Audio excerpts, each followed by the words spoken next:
কি খাবে? ভাত খাবে? ভাত খাবে? ভাত আর মাংস? হ্যাঁ, ভাত আর মাংস খাবে?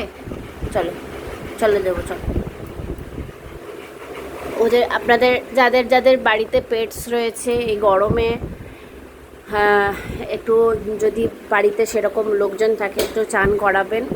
কারণ আমাদের যেমন গরমে কষ্ট হয়, ওদেরও খুবই কষ্ট হয়। ওরা মুখে বলতে পারে না, কারণ ওদের যে লোম কোটগুলো থাকে না, এই লোমের ভেতর অনেক সময় অনেক ময়লা জমে থাকলে ওদেরও অনেক সময় ইচিংয়ের প্রবলেম হয়, বা ওরা বলতে পারে না। ওদের ভেতরে অনেক সময় ময়লা থাকলে চুলকায়। অনেক পেটসদের আপনারা বাইরেও নিয়ে যান রেগুলারলি হয়তো।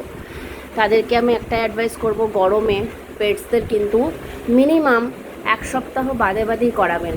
আর যদি সেটা পসিবলও না হয়, তাহলে কিন্তু যতটা পারবেন চেষ্টা করবেন রেগুলার একটুখানি ওদের গাটা স্পঞ্জ করে দিতে। কারণ আপনাকে যদি এখন চান না করিয়ে রাখা হয় এই গরমে, আপনার যেরকম কষ্ট হয় ওদেরও হয়। হ্যাঁ, তো আমার ঘরের লোকের সমস্যা বলে আমি ওকে একদম ট্যাকেল করতে পারি না।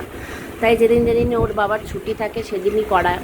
আজকে যেমন ছুটি ছিল তাই আজকে করানো হয়েছে। আর আমি রেগুলার বিশেষে ওর কিন্তু গা স্পঞ্জ করি। হ্যাঁ, তবে বেশি করবেন না, তাহলে ওদের লোমকোট নষ্ট হয়ে যেতে পারে।